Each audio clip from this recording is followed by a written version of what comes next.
vďakou za podporu Rady KDH a za všetky vaše povzbudenia chcem oznámiť, že sa 8. júna budem o vašu dôveru uchádzať vo voľbách do Európskeho parlamentu s číslom 1 na kandidátke KDH. Aj naďalej chcem byť konzervatívnym hlasom a tak ochraňovať hodnoty, na ktorých bola Európska únia založená. Dlhodobo upozorňujem, že niektoré zelené požiadavky zo strany európskych inštitúcií vytvárajú obrovský tlak na farmárov, čo má negatívny dopad aj na ceny potravín. Preto žiadam ich prehodnotenie. Budem sa naďalej zasadzovať za to, aby potravinová bezpečnosť bola jednou z kľúčových priorít európskych inštitúcií tak, ako to občania požadujú.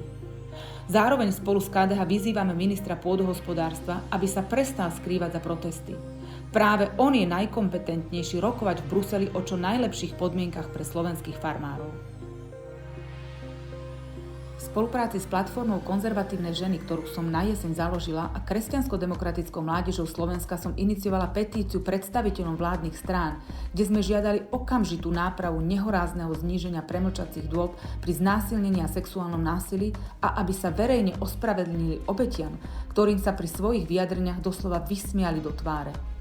Tiež sme ich vyzvali, aby v zmysle vlastného programového vyhlásenia vlády aktívne zlepšili ochranu osôb pred násilím na Slovensku. Dlhodobo upozorňujem na to, že ak v službách starostlivosti neurobíme systémové zmeny, čaká nás kolaps. V KDH prichádzame s riešeniami.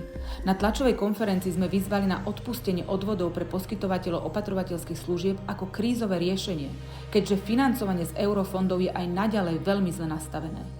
Naši seniori, ktorí si celý život platia odvody, majú predsa nárok na kvalitnú opatrovateľskú službu. V Bruseli som pri príležitosti 34. výročia KDH privítala viacerých návštevníkov. Boli medzi nimi aj dobrovoľníci, ktorí pred voľbami venovali množstvo času a úsilia, aby sa KDH opäť dostalo do parlamentu. Ich angažovanosť je pre mňa veľkým povzbudením.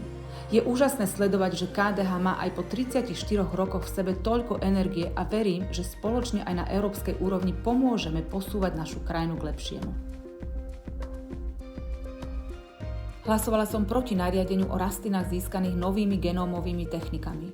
Nie je možné, aby sme bez riadnych dôkazov, že tieto rastliny neprinášajú rizika pre život a zdravie ľudí, upustili od doterajších prísnych podmienok na ich získavanie. Rozhodne tiež nesúhlasím s tým, aby sme odstránili označovanie prítomnosti geneticky modifikovaných rastlín v potravinách. Spotrebitelia jednoducho musia mať možnosť vybrať si, či takéto výrobky chcú alebo nechcú kupovať. Na pôde Európskeho parlamentu som zorganizovala medzinárodnú konferenciu o prenasledovaní kresťanov. Vedeli ste, že takmer 4 miliardy ľudí z 26 krajín sveta trpia porušovaním náboženskej slobody? Preto od začiatku môjho mandátu aktívne pracujem na pomoci všetkým prenasledovaným pre vieru. V týchto dňoch som o konkrétnej podpore trpiacich kresťanov z Náhorného Karabachu diskutovala aj na osobnom stretnutí s honorárnym konzulom Arménska na Slovensku, pánom Bagratom Hakobianom. Uplynuli 2 roky neprestávajúce hrôzy na Ukrajine, ktorá si vyžiadala množstvo životov. Všetci túžime po mieri, ktorý skutočne nastane vtedy, keď sa ruské vojska stiahnu z Ukrajiny. Vo februári sme si pripomenuli aj chladnokrvnú vraždu novinára Jána Kuciaka a jeho snúbenice Martiny Kušnírovej. A to len preto, že chceli Slovensko bez podvodov a korupcie.